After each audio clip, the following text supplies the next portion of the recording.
जय हिंद दोस्तों, MS knowledge में आप सभी का स्वागत है। आज हम लोग इस वीडियो में हम लोग का टॉपिक है 5 ईयर प्लान यानी कि पंचवर्षीय योजना। पंचवर्षीय योजना के बारे में आज हम लोग इस पे चर्चा करेंगे लोग। ठीक है, तो सबसे पहले जानेंगे लोग कि 5 ईयर प्लान होता क्या है। देखिए, प्लान मतलब क्या? योजना।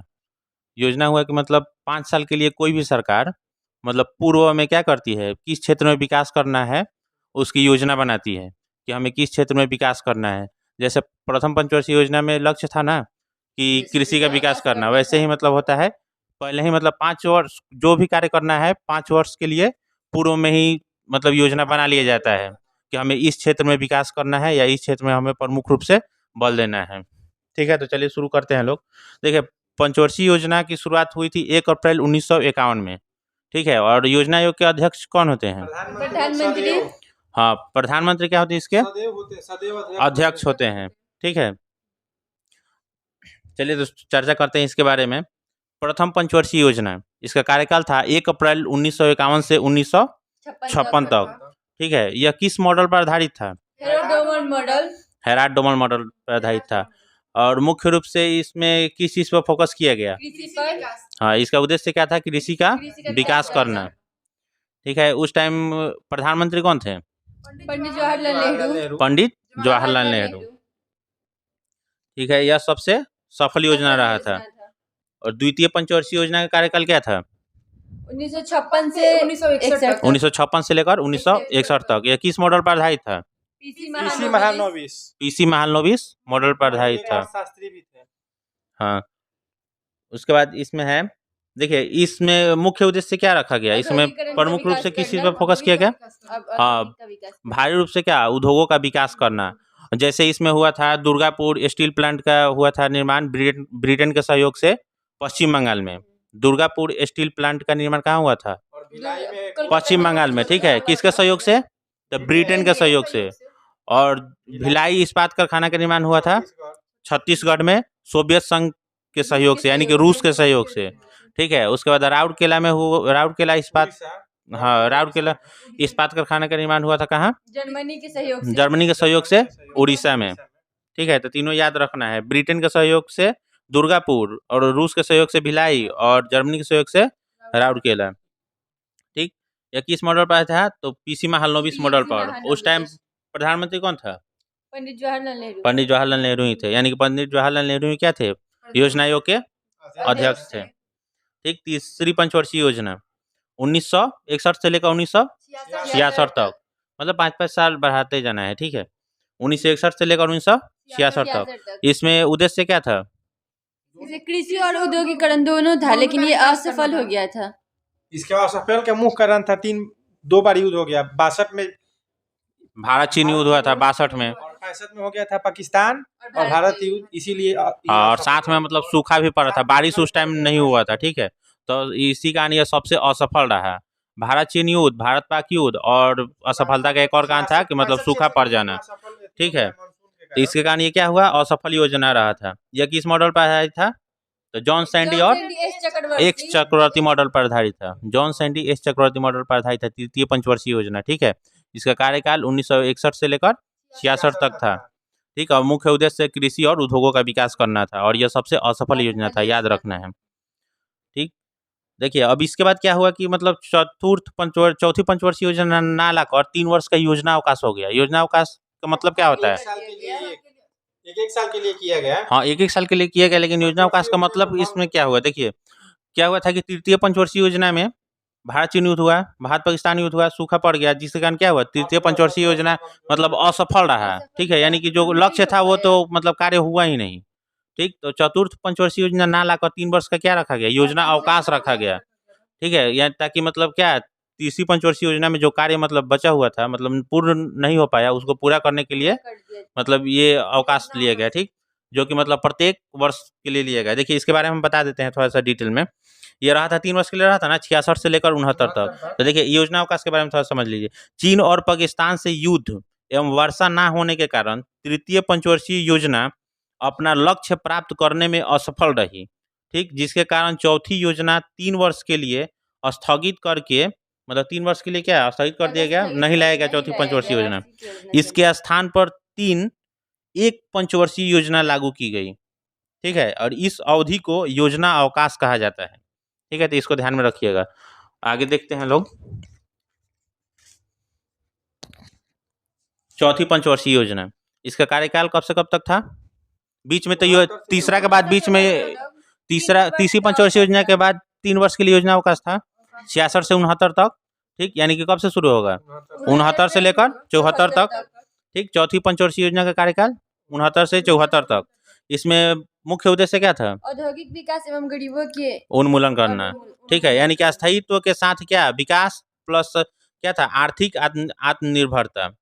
उस टाइम प्रधानमंत्री कौन था? इंदिरा गांधी। ठीक, 1971 में गरीबी हटाओ देश बचाओ का नारा दिया गया था। ठीक है, इसी पंचवर्षीय योजना के अंतर्गत क्या 1971 में गरीबी हटाओ और देश बचाओ का नारा दिया गया, जो कि इस नारा का उपयोग किस में किया गया? 5वीं पंचवर्षीय योजना के रूप में किया गया।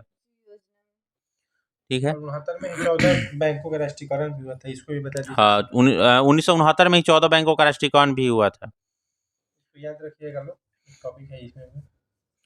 अगला है 5वीं पंचवर्षीय योजना, इसका कार्यकाल कब से कब तक था? नहीं, 74 से 78 तक, क्योंकि 1 वर्ष क्या ये कम ही मतलब एथी हुआ था। हाँ, याद रखना, इसको ध्यान में रखना है कि कौन पूछता है एग्जाम में कि कौन सी पंचवर्षीय योजना 1 वर्ष पूर्व ही समाप्त हो गई थी। तो 5वीं पंचवर्षीय योजना ये 74 से कब तक चला था? 78 तक चला था, 4 वर्ष में ही समाप्त हो गई थी। इसको ध्यान में रखना है। चौथा पेज पे स्टार्ट कर दीजिए।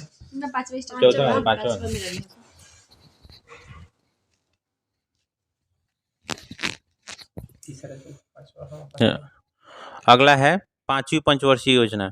5वीं पंचवर्षीय योजना का कार्यकाल कब से कब तक था? 78 से 74 तक। 1974 से 1978 तक।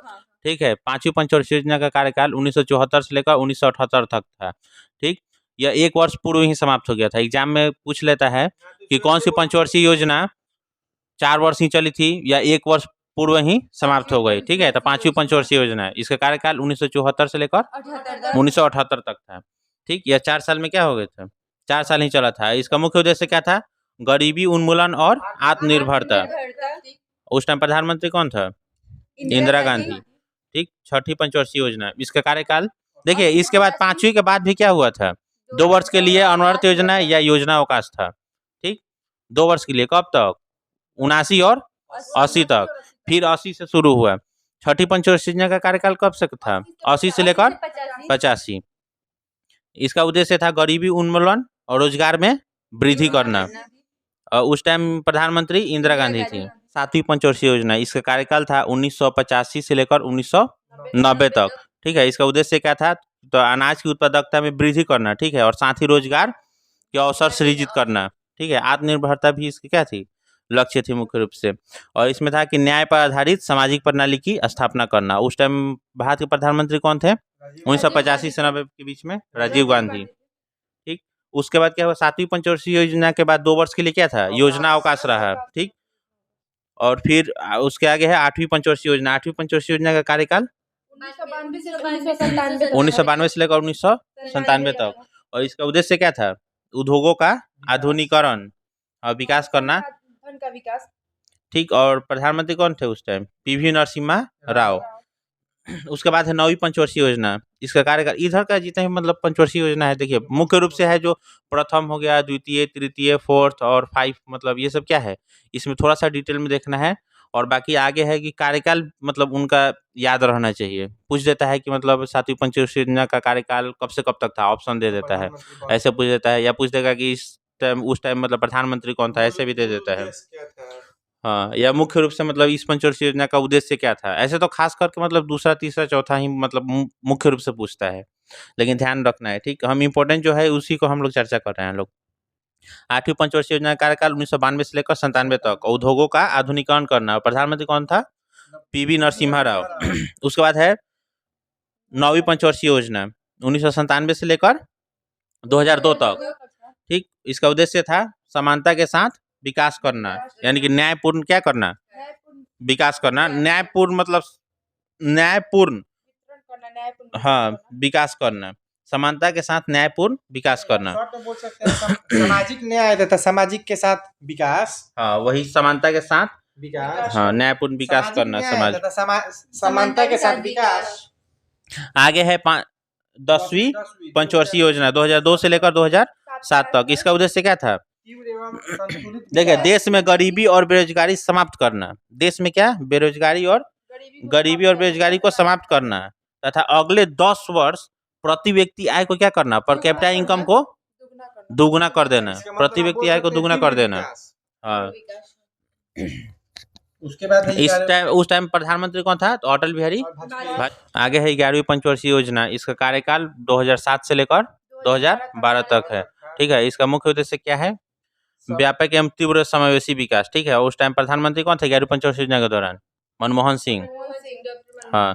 फिर उसके बाद आता है 12वीं पंचवर्षीय योजना। 12वीं पंचवर्षीय योजना का कार्यकाल 2012 से 2017 तक। 2012 से लेकर 2017 तक। दो प्रधानमंत्री हुए इसमें।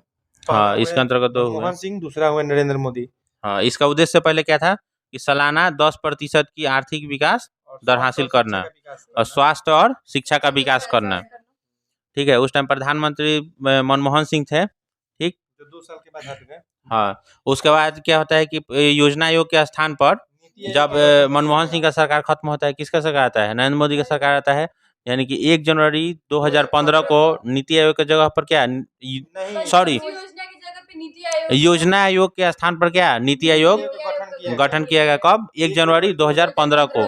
याद रखना है। ठीक। नीति आयोग के अध्यक्ष भी कौन होते हैं? प्रधानमंत्री होता है। हमेशा ही वही रहा। हाँ, प्रधानमंत्री होते हैं। नीति आयोग के अध्यक्ष प्रधानमंत्री। सदैव, हाँ, हमेशा के लिए रहते वही।